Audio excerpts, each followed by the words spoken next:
Hey y'all, good morning. It's Sunday morning, May 29th, and I'm Rachel, and I'm gardening on the Gulf Coast in Alabama, and I garden mostly for butterflies, and but also for just the pure pleasure of it.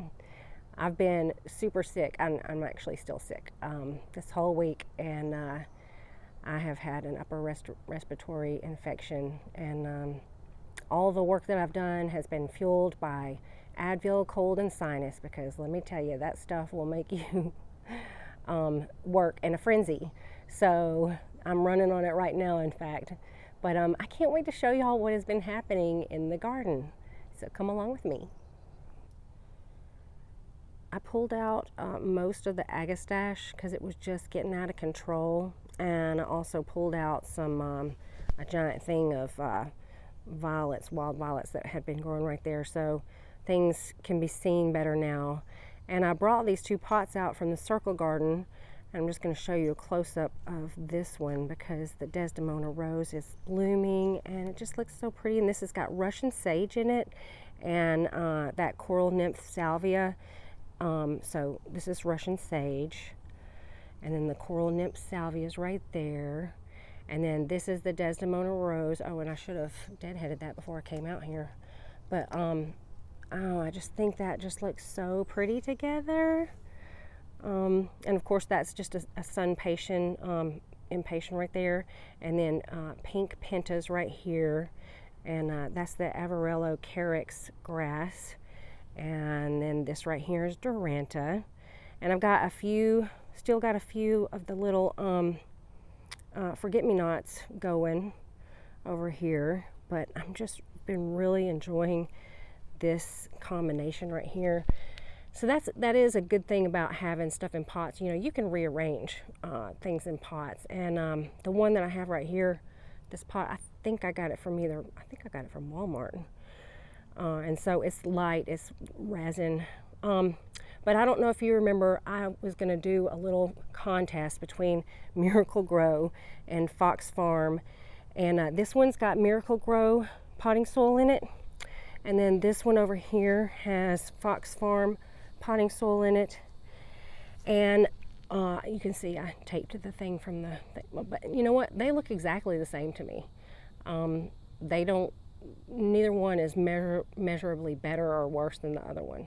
So I would like to do another contest with something that I grow all the time and I know how it grows, because I am interested to see, you know, how things will function. But with the Russian sage, I don't have a whole lot of experience with that. I've only had it one time. I want to show you the sunflowers. These sunflowers were planted by the squirrels and the birds because they just fell out of the bird feeder, and then they came up.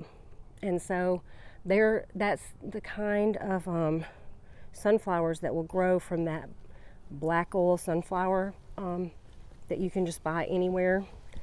That's what they grow like. So I pulled out all the agastache, and so now it seems a lot less congested in here. There's a little more space, which I'm thankful for. And I was able to rearrange a little bit in the circle garden here. I brought this aquatic milkweed with the vincas up to go with the rest of that. So I really like that white and pink and blue combination right here all together. And this is, you know, my favorite vinca. It's oh, you know what? I told it somewhere else, so don't worry. You'll see later on.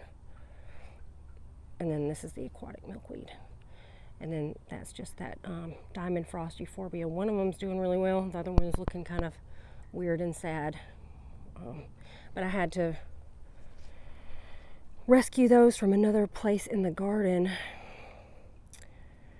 So I pulled things out and I've put stuff in pots, and I felt like everything had been a little too blue and purple, and I wanted to get some more bright green in there and maybe some corals. I want to show y'all the perennial bed though. I'll have to talk about these other plants later because I want to show you this, because look at this. So I trimmed the bottom half of that Amistad salvia, and now they look like trees, and it looks a little more intentional in here, which I'm really enjoying, because some things that I had planted were still there. Shockingly, they survived, and things are coming back and growing together, and the colors are, I think, looking really good. I was really hoping that by this time this Stokes aster would have, this is the Stokes aster, would have bloomed, but it is just about to, so you can kind of see what color it's going to be right there whenever it opens up.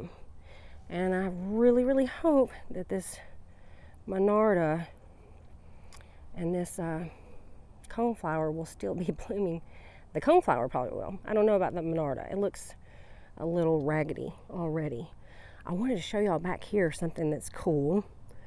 So I threw out some borage seeds, and borage also likes very cool weather. But this has come up. I'm going to show you the sweet little flowers, and they're edible. See these little blue flowers? They say they taste like cucumber. I don't really think so. And they also say they taste like honey. But you know what? I think I need things a little more sweet, because to me, they don't have a great taste. I'm going to show y'all something. This is a milkweed beetle. And I didn't really know how much damage they could do. Oh, it just fell off. But my friend Carol said that, you know, they will damage the seed pods. So I'm going to start, whenever I find them, of course it's too late for that one, but whenever I find them, I'm going to smush them, because I want to have some seed pods from my swamp milkweed especially. And my swamp milkweed has grown so well. I know that it's going to have seed pods if I can keep those those milkweed beetles off of it. I want to show y'all this liatris. Isn't that so pretty?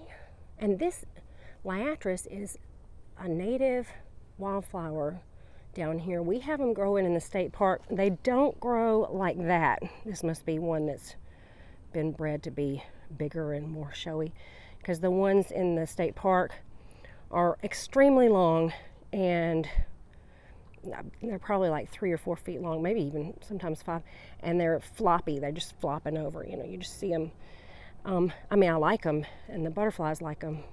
This is wild bergamot, and it's floppy, very floppy, so I had to stake it. But look, it's finally blooming. The bees are loving it. I'm loving it. I'm really thankful that it's blooming, because it didn't bloom last year. That is a really fun color.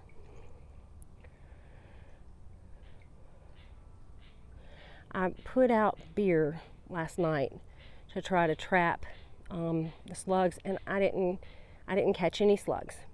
So, and it was old beer that I'd had in the pantry for several years. Apparently they like fresh beer, because nobody went for the beer. They like cheap beer, but I guess they like fresh beer. So I'm going to need to buy some new cheap beer and try that again, because they have been tearing some stuff up. I'm trying to think of something else that I wanted to tell y'all about over here. I mean, I did leave some agastache. You see, here's one right here in a pot. And I think I told y'all that I bought mine originally from Baker Creek. And I have some other packages of different kinds of agastache that I'm going to throw out in the fall, because I think that that's the best time to plant it. To let it get established like over the winter, and you saw how crazy it got, and then by the time, you know, the end of May happens, it's over. That's done. But I did enjoy it, and it was funny too because it made me think this week was the Chelsea Garden Show in London, and they have something called the Chelsea Chop, where they recommend that you cut like half your perennials down, halfway, so that they can rebloom. This right here is also a liatris, and I planted this one from a bulb. And I've planted several, and this is the only one that came up, and it was kind of being hidden by that salvia right here. This is also a sun patient and some more Duranta. So hopefully that stuff will flourish, and then I'll get some pots and put some things in these little spaces. Oh yeah, but isn't it cool about the Chelsea Chop that here on the Gulf Coast in zone 9A, I did more than Chelsea Chop. I ripped stuff out. That's kind of what is required for me if I grow agastache early. But that was just cool that the timing kind of coincided like that.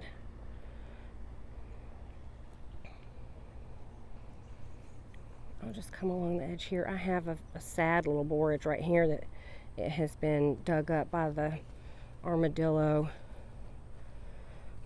Oh, I will show you this. So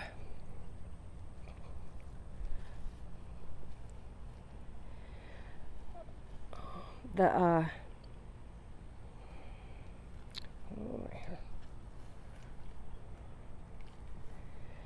show it right here. Okay, so that apple mint was I had grown it over here under the orange tree, and it got crazy, and I had to pull it out. Well, I saw it was starting to get into the grass, and so now this just looks like a crazy muddy mess because I've had to dig up, and I was eventually going to do it anyway, so that doesn't really matter. But I've been pulling the grass up here because it has been going several feet up under the grass and then coming up in the grass. And my husband came by, and he wanted to have the little mats of grass to go put in other places where the grass was thin. And I said, no, what we need to do is like pour gas on that thing and set it on fire. We cannot keep it because it is full of dangerous stuff, which is that apple mint. And I'll show you. I was sitting in my chair the other day, and I was just like looking around, and then if you've ever seen Larry and the rumor weed, you'll know what this, and here it is, this apple mint. It said to me, it was like, hello, how are you? I was like, oh, apple mint, what are you doing here? And I was gonna see if I could dig it up oh no, so I've broken it off. I'm gonna have to come in here later. This is not good. You never want to just break it off, because let me tell you, it is under here extensively. Some craziness. But I'll have to come in here later and dig that out, because nobody got time for that right now. Hey y'all, I am about to cut back all these agastache, and I just wanted to show you how tall. I'm standing next to my tallest one. Here it is right here. They've gone over. It's just they're done for. This is the week of Chelsea Garden Show in London, and this is when they traditionally do that Chelsea Chop, where they cut like half of the perennials off and let them grow. And so it's kind of funny that it's happening now, that I'm doing this now. Please excuse my sound. I've got an upper respiratory infection.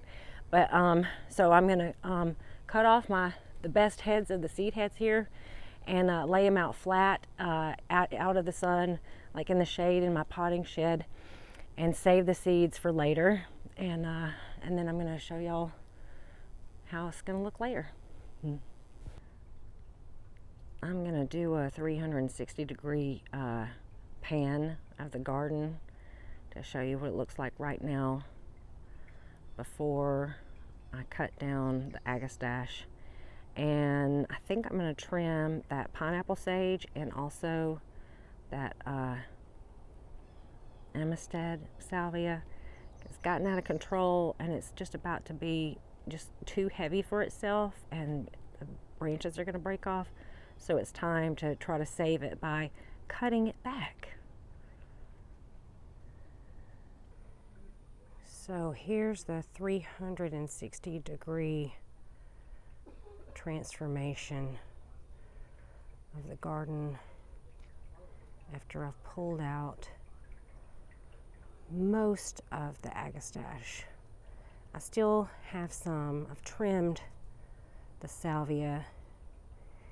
Things look a little more intentional and less crazy.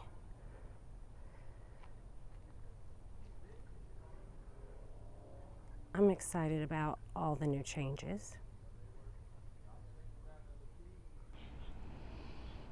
Agastache seeds. Look at how many of them there are. So many. And I'm going to save them until October. I'm going to throw them out then. This is an example of a seed head that I would save. I only want the biggest and the best. So I just come in and cut it off. And I'm putting them all in a bucket right now. And then later I'm going to come in and lay them out flat and let them dry in the shade in a dry place. Usually I pull the leaves off, but I don't have the energy for that right now. But these are going to be seeds for next year. And I'm going to clear out a shady corner. But this is how I save agastache seeds and don't have to buy them every year. If you do want to grow agastache and you need to buy seeds, I got these from Baker Creek. And I think they're just the anise hyssop kind. Here's that black swan poppy flower with the magenta salvia. And I was thinking about plant combinations, and this is just so lovely and was not done on purpose, but don't you just love that together? I love the gray-green kind of foliage of the poppy and just the texture and the colors and the pattern. It's going to be lovely even after the petals fall off. So I'm kind of on the south side of the circle garden right here, and it's the part that gets in shade in the afternoon. So I put things that enjoy more shade on this end, and we're having a windy day. A lot of things need to be staked now because we've had tons of rain and tons of wind, and all those agastache over there are going to have to come out soon. This is just a beautiful combination that I'm really loving, that is a surprise that I didn't do on purpose at all, with the hydrangeas. And I think this is called, you know what, I want to say lemon or maybe chartreuse coleus. And then the pentas right here, the pink pentas, and the star. This poppy that just came out of nowhere, and now all of it together is just making me so happy.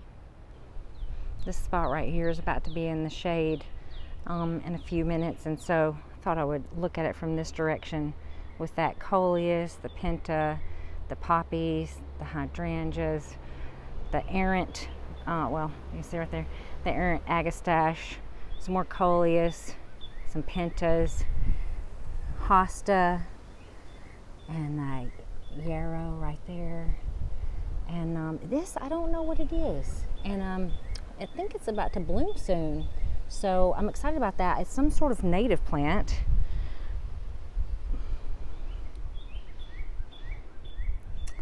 This right here is that ironweed. And then right here, this that's starting to shoot up, is that fireworks goldenrod. So that's going to be fun. And then these right here, of course, are the coreopsis. And there's some more. These are coleus that I started from seed, and I saved, and I've thrown out some other seeds. I've got some seeds coming up here that are zinnias. And looks like I've got a coneflower seedling right there. So there's a lot of fun kind of things happening in this corner over here. Man, I could go on and on, because actually these vinca are my favorite color vinca. And this is that, it's aquatic milkweed, or aquatic. And then there's a spider plant. I think a lot of people use those as house plants, but it didn't want to live in the house. It wanted to live out here with everybody else.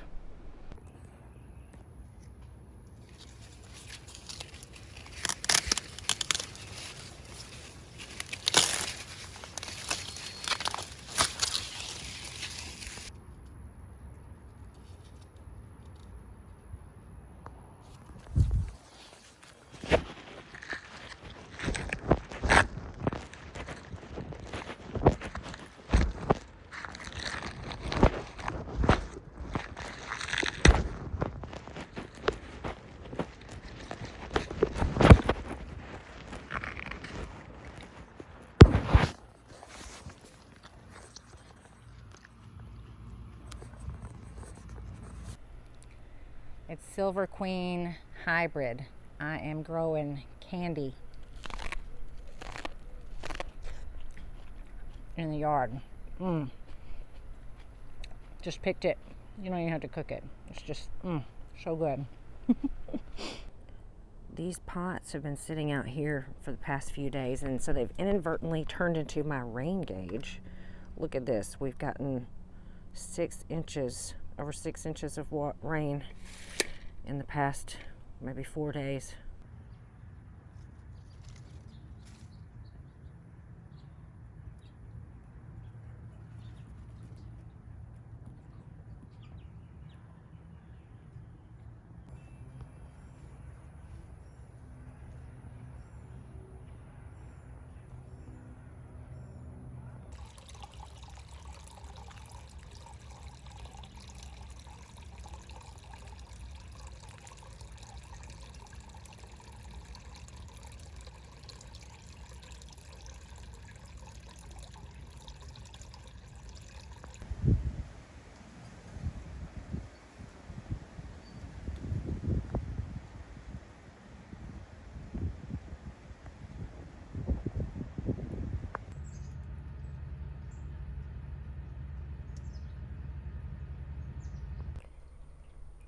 I'm about to have a beer party for my slugs this evening. I've had this beer for a couple of years in the pantry. In fact, my daughter found it one time and she was concerned. She thought I was sneaking and drinking it. But I bought this several years ago for the slugs when I had a problem, and I haven't really seemed to have one since then. But I have noticed recently that there are a lot of holes in my plants, and it's not just from, and I do find the random slugs. So yeah, I like for there to be a balance, and usually there is one, but it just seems like right now there's not a balance in the garden as far as slugs go, because there's like more of them than there is of me, and so the balance is off. So I'm going to pour this beer into a shallow dish, and hopefully they will crawl into it and drink it and get drunk and not be able to escape, and I'll come back in the morning and it'll be full of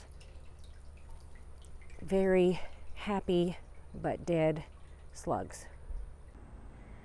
I've been on the lookout on all of my larval host plants to see if I can find caterpillars, butterfly caterpillars, and I just haven't even found any.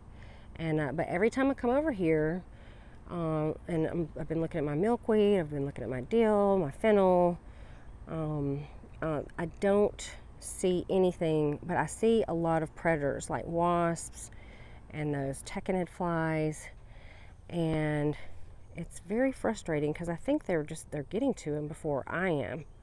I see right here there is, that looks like frass, but it's not coming from a caterpillar on, it could be coming from some kind of caterpillar in the oak tree overhead. thank y'all so much for joining me in my garden today. I really enjoy getting to share things with y'all, and I love hearing about what y'all are doing. It's so exciting to share gardening tips and just the fun and the joy of gardening with other fellow gardeners. So y'all have a great week, and I can't wait to see you next week. Oh, and I think I'm going to put some links somewhere around here if I can figure out how to do it, so you can see some other videos about raising butterflies and stuff. See y'all next week. Thanks.